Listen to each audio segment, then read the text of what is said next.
This is the same time that everybody is checking according to their vision boards to see how much they achieved and realize that they didn't achieve much according to their plan. And guess what? We're gonna talk about it. I don't ask for much, baby. Having you was enough. You ain't got to buy nothing. It's not what I want, baby. It's you. We don't have to go nowhere. It's not what I want, baby. It's not about what you got to know. So stay tuned and please, guys, don't forget to subscribe now. Support your sister, or otherwise, I from my village member. Please, I beg, support your sister now. I want to grow my YouTube. Since last year, I've been to 80 something subscribers. I don't think I'm being ungrateful, but I think maybe I don't remind you guys enough to subscribe. Please, if you like my content, like, subscribe, share to somebody else who might benefit from it or who might resonate from what I'm talking about. By the way, if you're new here, my name is Tifa and welcome to my YouTube channel. Here we just talk about different things. Talk about life in general. So today we're just gonna talk about unfiltered lessons that I learned in this. Now, number one on that list, guys, I think it's really important this life to create your own personal relationship with God. Apart from what they teach us from our religion, like let's say Muslim, they say, oh, if you want to talk to God, you have to talk with Him on the prayer mat. But I came to realize that most of us, when we are praying on prayer mat, okay, let me just speak to myself. I feel like I don't feel connected much more than when I'm talking to Him, like in any situation, like randomly. Gist Him the same way I gist my friend or my best friend.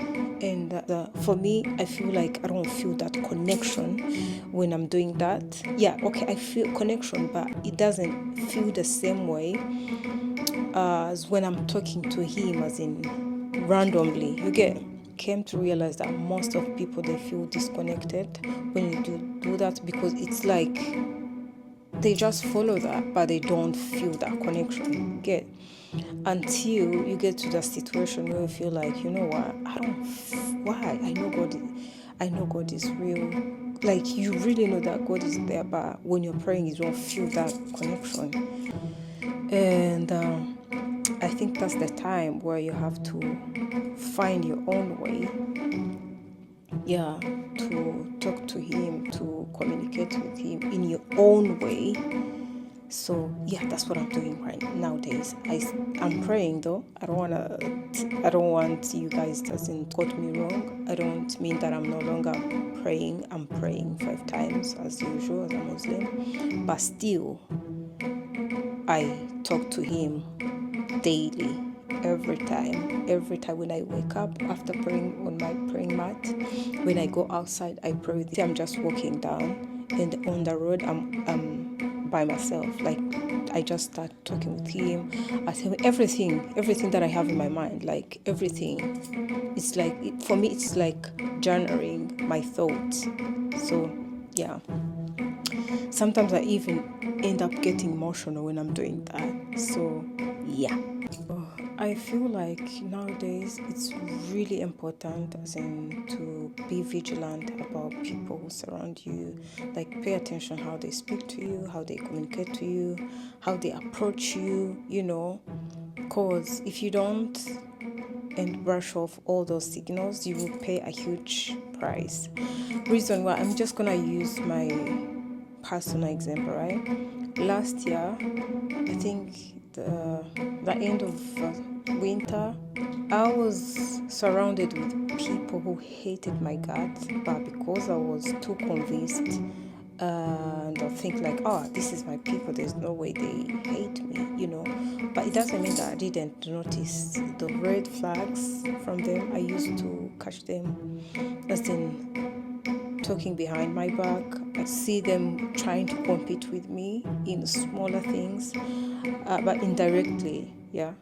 Like they used to do random things, and it get to the point it turned worse, and they gang up on me. There were like 5 people, and I was only one. It was really hard for me.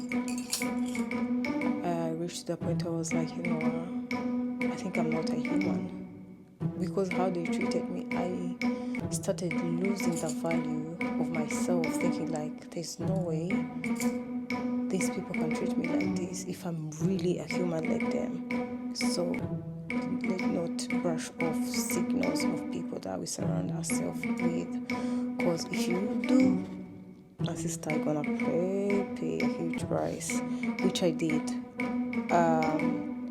It really traumatized me to the point. I don't want to go deep into that story because I'm just saving it for another day. But it traumatized me to the point where I am no longer trusting nobody. I'm trusting nobody, not even my family. Yeah. So just pay attention. Don't try to painting pictures about people just because you love them. You don't want to accept what you're seeing, what they're showing you, just because they're my people, I love them, there's no way they can hate me or do something wrong about me. My sister, they can even kill you. So yeah, for me it turned worse to the point where I was suicidal. So yeah, that's how bad it was. Yeah, in future maybe we will talk about that in details. But for now, please, my sister, my friend, pay attention.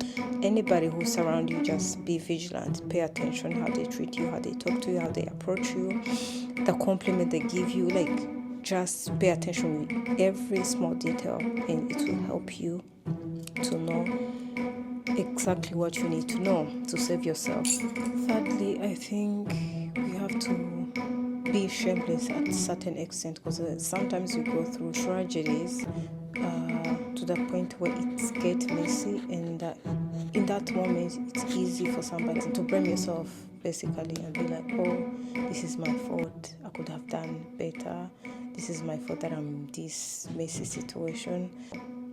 The good thing I think we should do is sit down, acknowledge whatever that is happening in the moment, see how you contributed in the situation, see if there is a mistake that you made to be in that situation, learn from it, move on. Yeah, so just don't sit and dwell on it and be like, oh my god, how can I be in yes, life happened, and guess what, most of the time in those situations, that's where you find yourself. But when you focus on positive, not only negative, which is the situation, so yeah, have some shameless in you somehow. Save it. Don't be so critical to yourself. Give yourself some grace, because I don't think you choose that. If you really know that it's gonna be that messy to you, you could choose that. Yeah, it happened for a reason. It happened to teach you a lesson, to show you what you need to work on. So there's no need for you as in to dwell on that and beat yourself so hard. This year I just learned that I have to let people earn titles in my life, not just giving it freely, because I think it's really important to do that, because it saves you from to get like unnecessary disappointment, because I think we're so quick to give people titles that they don't deserve. Yeah, we just based on superficial things. Let's say you just went to a same school with a person for years, and then you based on that be like, this is my friend. But when life hits hard, you can't call these people and be like, listen, I'm just going through this, is there any way that you can help me? You can't do that. And then still you call those people friend, you get. And or maybe you just met somebody in the club or in the restaurant, just because you had amazing as in conversation, and then the next day you started calling them your friend. So I learned that hard way, trust me. As I think like it's very important to have as in a room of uncomfortable conversation where you guys hold each other accountable and talk about things that are disturbing you guys in friendship, and maybe find a solution about it. Because guys, have you realized how female friendship doesn't last compared to male friendship?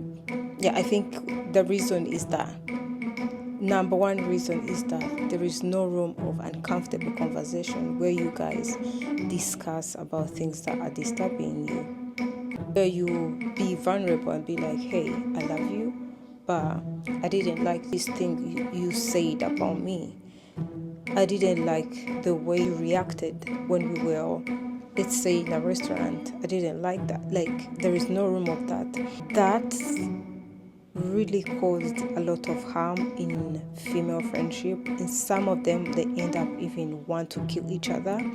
I know you guys have been see what is going on internet, see girls go on girls trip and they end up fighting on girls trip. Imagine why. I think it's because of those of small things that happen, people keeping suppressing to the point where you can't take it anymore, and then boom, end up fighting or killing each other. So yeah, I think it's really important. Just gonna make this clear. If you're afraid of being held accountable, you don't come close to me. I swear to God, you will hate me with everything you have, because I don't even spare myself. I hold myself accountable to any small thing that I do. So if you don't like, to be told what you did that is not good, just don't come close to me. I think it's very, very important in this life to have high self-respect to yourself. Yeah, it's very, very necessary. So that's one of the biggest lessons I can say that I learned this year, and I'm so proud of myself because it leads me to burn some bridges for good. Some distanced myself from. I made a promise to myself that I will never, ever in this life, ever again let anybody disrespect me or treat me in any way and get away with it. What is sad is most of people who does these things are the people that we love a lot. They might be a relative. Me, I just have most of them. They are my relative. Actually, I'm not gonna try as to take any pictures. And I have a whole topic talking about this thing, but here I'm just gonna keep it short and sweet so we can save it for. So yeah, we keep forgiving people who doesn't apologize to us. They don't consider how we're gonna feel about their action, so they just do what they wanna do, and somehow they get away with it. They don't talk about it. They don't apologize, and they keep doing that until you get tired. I have this person in particular. People who knows me personally, they know this person that I'm talking about, and I decided to bond a bridge with this person, and I promised myself that I will never, ever speak to her or allow her into my space until she fully accepts what she did and apologize for it. Otherwise, I don't mind to never speak to her in this lifetime, because I tried my best. I give her multiple chances, but she keeps doing the same thing, and I can't let anybody treat me that way anymore. Again, and some, let me just try and describe this to you guys. If you came from a dysfunctional, broken home, there is challenges that come with that. There is a lot of baggage you guys hasn't get. There is abandonment issue. There is childhood trauma. There is low self-esteem, people pleasing. So yeah, some with some of the people, like my relatives, I know the problem they have, but I promise myself to never make an excuse for their poor behavior just because I love them. No, no, no, no, no. Everybody have their struggles, but you have to look into yourself and resolve your problems. Now that I'm in my healing journey, I know I can see exactly why they do what they do, but I don't want to make that excuse to their poor behavior. I have some siblings that have no problem with hang out with people who mistreated me. Mind you, this is how the people are supposed to be my backbone support. You get? But they don't mind to hang out with people who mistreated me, and they know about these people, but still they have no problem with hang out with them. There's no way I can trust you as a relative or a sibling if I see that you keep hang out with people who mistreated me. I can't put myself in that place where I know that my information are not safe with you, because you're still talking to these people. What if I told you my stuff and then you're gonna discuss it with your friends or whatever, besties or whatever? So I can't trust you. So you choose to hang out with people who wanted me. You don't feel any remorse. You don't consider how that gonna make me feel, because I don't get it. I don't know if some people doesn't have common sense. I'm sorry, I have to say it that way. Because me, if you come to somebody that I like or I love, it doesn't matter if this person is my friend or my sister, or like, I'm gonna come for you with everything I have, and I don't play with that. People who knows me personally, they know that I don't play with people that I love. Like we are done, okay? I don't care if you guys mend your relationship or mend your friendship. The fact that you made sibling or my friend feel a type of way, it depends on the level of misunderstanding you guys have. But if it was really, really bad, and to the point when you make that person that I love cry or feel a type of way, and then they tell me about that, it's like it's over me and you. And I will never love you. I will never allow you into my space. So it's kind of disappointing to see a relative doesn't have a problem with that. Hang out with people who have. I don't know how they think. I don't know.